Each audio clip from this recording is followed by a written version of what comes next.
This was the start. Talk us through Scheider trying to turn it in. So yeah, they both had a fairly equal start coming into turn one, and you know, once they're side by side there, you know, there's nothing he could have done to turn into turn two. Maybe if it was a bit drier, you know, he could have got right in on the turn in to turn in, maybe catch the inside of the curb. But that was Genet on the same lap when he was leading. And so yeah, lots of mistakes this lap. You know, obviously we've had the warm up, but 2 laps and maybe not quite enough to figure out the track this morning.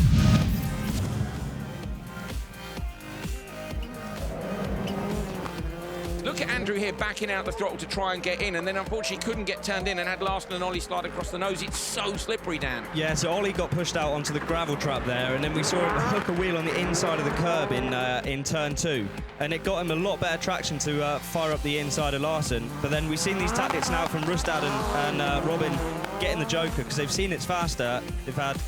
They've had, you know, a better run out of the corner. We see Ollie now making his mistake after his second Joker lap. A bit unfortunate for him there. I'll be interested to see what happens with the stewards on that one. And then, you know... Epic finish. That's when you wish you'd bolt with the transponder in 2 centimetres further forward in the car. So a pretty even start. Bennett a little bit tardy. Hakkinen gets the best look, comes across the nose. He's on the handbrake there, isn't he? But still he hasn't quite got enough grip. Comes back and hits Liam. And actually, it didn't help rotate Liam. I thought it might. But look at Toppy. The reaction's here to get back on the gas and spin it round. Yeah, so he's felt the car's gone away and he's literally just planted it, kept it out of the wall, and he's straight away onto the back of Ollie Bennett there. I think maybe he went a bit too hot into turn 1. Obviously, you can see he ran into the gravel. And I like it though. You gotta love it, yeah. I do like. Yeah. So yeah, here's lap 1, Liam doing the Joker lap and from the lead and going back straight into the lead again. So we will see that change through the course of Q3, I'm sure. Liam Doran takes it. He leads Q3. He's used all the track and a little bit more. So on board with Loeb. Let's watch this. Dan, see if you see anything that might damage the car. So yeah, he's had a knock on the front wheels there all the way through into the gravel. You can see a lot of steering input, trying to pull himself out, and well, it's strange. Like I say, he was 10 seconds off on lap 1, and then he's knocked in a couple of 41s later in the race. We're looking at our timing screen in the commentary box now. So I reckon maybe Loeb reset the car. Yeah, maybe, you know, doing the classic switch it on, switch it back on again. Always works, doesn't it? Telephones, computers, you know. Whether it works with race cars, who knows? But something obviously wasn't right on the first lap, and it turned around for the remaining of the qualifying session.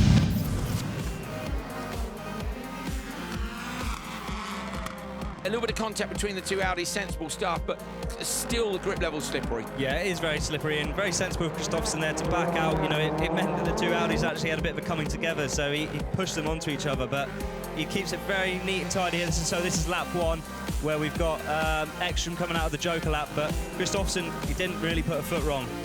This was where Kristoffersson was so close, wasn't it? We actually missed the point. Ekstrom ran wide, didn't he? When I say wide, I mean 2 feet off the long right-hander on the outside of the Joker lap, and that was enough to give Johan that bit of space. Johan there moved across to try and shut the door on Ekstrom. There's no malice there. That's just 2 cars on 2 different lines. Kristoffersson held on to that sideways moment, banged in the 2 fastest laps of the day, and he wins Q3.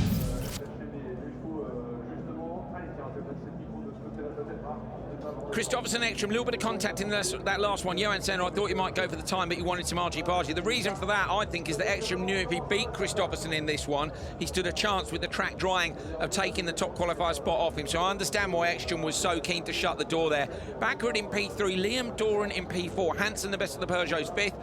Solberg, Ericsson, Niklas Gronholm are your top 8. Where is Loeb? Loeb is in P12. So Loeb is in P12, and the only man who can deny him, I think, if you look at the points on the right, is Guerlain Chicherit. So we've got a French fight for the final spot in the semi-finals. Joining, of course, Tim Azyanov, Kevin Hansen and Yanis Baumanis.